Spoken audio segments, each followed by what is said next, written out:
In this video, we'll be discussing why this chart at this price is the most important for us to be looking at in the markets right now. We'll also be talking about our technical analysis levels for the SP 500, NASDAQ, Tesla, Bitcoin, dollar index, gold, and more. Yesterday was all about the bulls in the stock market and also crypto markets, but can they keep it up? Stay tuned to find out more.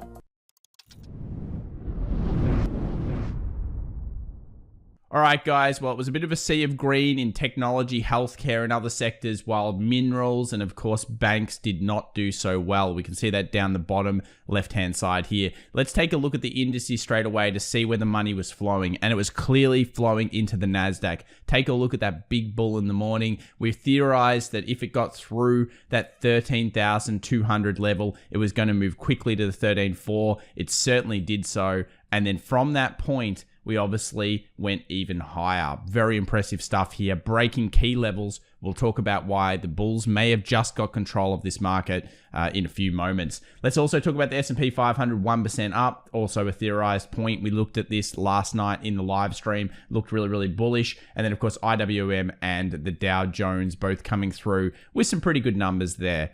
Let's take a look at the actual sectors to see what happened more. And this is a super rotation day. You can almost see it straight away. Every single hot sector that's been hot, financials, energy, minerals, materials, industrials, all those things were down. However, at the same time, we had tech coming back strong, we had communications, and of course we had healthcare, consumer discretionary, etc. So all of the kind of underappreciated sectors recently were going much, much better in the markets. Let's get straight into the technical analysis today because I think it's really important that we take a look at these markets. Firstly, the dollar index failed again. We can see here on the weekly 89.74. So when we go into the daily chart, you're going to notice 90 failed. And when we go into a 2-hour chart, it's going to become even more apparent. Look at this, support being found right now in the US dollar around this 89.70. And if we breach this, we've theorized that this actually could be the beginning of a very far down pressure point for the dollar index. If we go out here back to a daily and put it in perspective, look at this, 89.23 is the next stop for the dollar index once it breaches this zone. That means risk on in the markets. It means very weak US dollar. Then we get through that zone, we go down to 88.48. And we get through that zone, my goodness, guys, it's going to be a massive, big fall in the US dollar. And this could lead to some serious gains in the stock market as well. So if anyone's going to have alerts underneath this area over here on the longer term, it's always worth putting those minds in just to remember, wait a second, I forgot about that zone, 88.40, that kind of zone on the dollar index. If we ever break underneath that, my goodness, it's going to be serious movements in all of the markets and indices. Let's go over to Dr. Copper as well, because I think this is a good standing of how the health of the economy looks right now.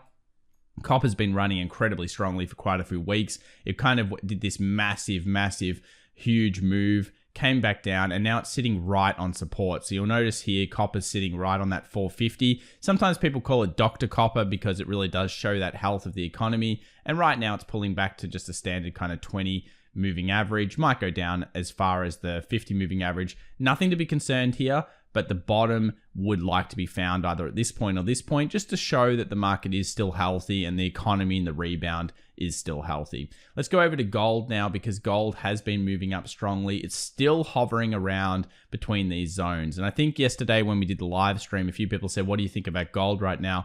I find it difficult to really find a clear direction. In fact, the only way I'm doing it at this stage is to look at this giant long leg doji. Basically, we have a clear support that's in that got hit during that crypto kind of run the other day. And then as soon as crypto got crashed on, gold spiked heavily with a lot of people buying this as, I guess, instability hedge.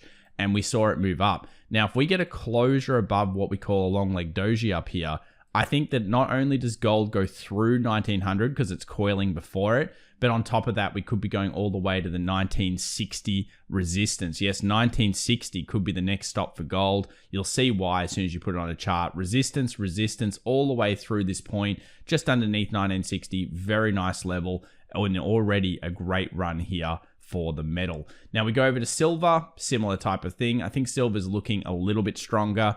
I would like to see a 28 plus close today, if possible, through the Friday session. However, if that doesn't happen, well, that's okay. We can always wait for next week. It's getting trapped between the 20 and the 50 exponential here in the 4 hour. I think a closure either side on the candle is going to push us down to the next level. For the downside, you've got kind of risk in here until the 2680. For the upside, of course, 2850 is the upside. I would prefer it closes to the upside, and that makes some sense considering the weakness that we're seeing throughout the dollar index right now. So look for silver to maybe even make a break to 2850 over the next 24 to maybe 48 hours of trading sessions. Okay, let's move over to BTC because this one everyone's talking about. And I know that some people are sick of crypto, but realistically, it's a very important chart still to be watching. We've got our trend line here with a series of lower highs. We obviously saw that massive spike off, which was caused by huge amounts of uncertainty, huge amounts of illiquidity. And I think the market came back pretty strong. We saw, I think it was about 800,000 plus accounts get liquidated during this point. That's a big amount, but at the same time, the crypto system, all of the isolated kind of funds that many brokers have put in place seem to have held up at least through the big network so far as we know. That's good news for the crypto markets. The other thing that's good is that we're testing bases. So we tested 30, we tested 35, big purchasing. And then yesterday we tested 38 and we've rebounded that. We theorized during the live stream that this 42.5, 42 zone would act as resistance. It certainly did. The sell-off occurred, and now we're putting pressure back on it. I think once we get through this 42.5 for Bitcoin, that will push the markets back up to something like this 45, 46 zone. And once we get through 46, then of course 50 becomes the next level, etc., etc., etc. I'm feeling pretty optimistic about it, but I'd like to see this trend line broken on a significant time frame like an 8 hour or a daily before we feel much better about it. I mean, what we've got right now is a trough, a peak, a higher trough, a higher peak. Sequence is in, but we've still got the trend line, and you'll notice here it's struggling with this first horizontal resistance becomes support area.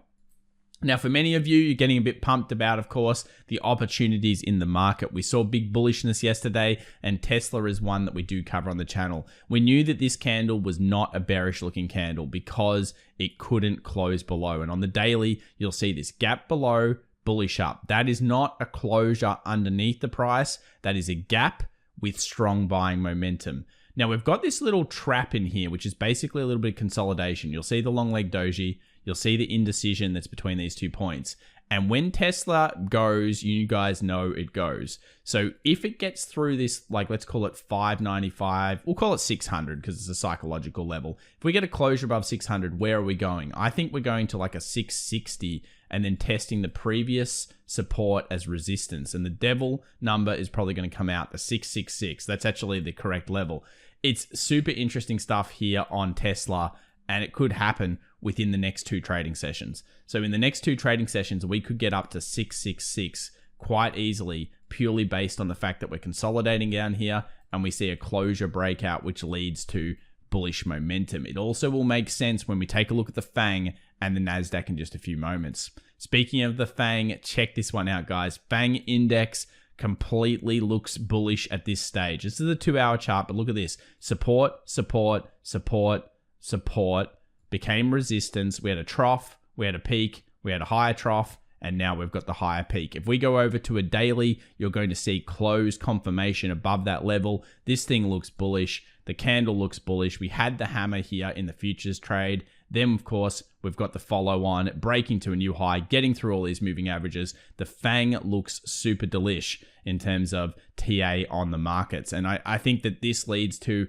probably potentially all-time highs here. We've got a 5% to the peak here on the Fang, and there's still quite a lot of other tech stocks that are actually still beaten down. Hyperstonks in particular are starting to move, and they're starting to move in big percentages. We move over to the NASDAQ now. Take a look at this. Support, support, resistance, resistance. It's the same level pretty much as the Fang, just in this case, the trough was more defined. We've effectively got here what we call a double bottom. Now, if we take a double bottom and we extrapolate that out, does it proof with the system? Of course, it gets really close to those previous highs. And with yesterday's close, there's still quite a lot of potential here in the NASDAQ peak to trough here, got about 4% in terms of movement, and we know some of those stocks are going to move a lot harder depending on which one you picked.